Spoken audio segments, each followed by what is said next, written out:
స్నానానికి నీళ్లు పెట్టమని చెప్పేసి కారు మాట్లాడతా కిరాయికి అని చెప్పేసి వెళ్దామని రెడీ అయ్యామన్న టైంలో బయటకు వెళ్ళాడు సార్. తర్వాత 10 నిమిషాల తర్వాత ఫోన్ చేస్తే స్విచ్ ఆఫ్ వచ్చింది. నాకు తెలిసింది ఏంటంటే కిడ్నాప్ కాబట్టాడని నా భర్త అర్థమైంది సార్. నేను 9-10:30 దాకా ఒక్కదాన్నే భయపడుకుంటూ ఉన్నాను సార్.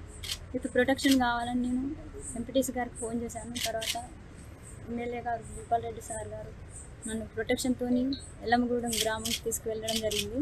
నామినేషన్ వేసినాం కానీ ఇంతవరకు కూడా ఈ టైం పొద్దున 9 గంటలకు తీసుకుపోయిన నా భర్తని ఇంతవరకు నాకు తెలియదు, ఎక్కడున్నాడో కూడా తెలియదు సార్. నా భర్త బతుకుండా కూడా తెలియదు నాకు.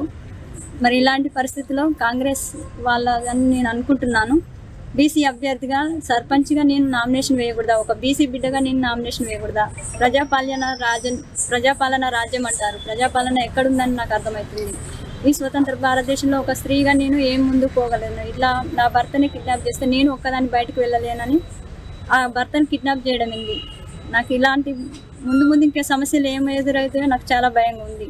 ప్రచారం ఎలా చేసుకోవాలి నాకు అర్థం కావట్లేదు సార్. నాకు న్యాయం చేకూర్చాలని ఎస్పీ గారి దగ్గరికి వచ్చాను.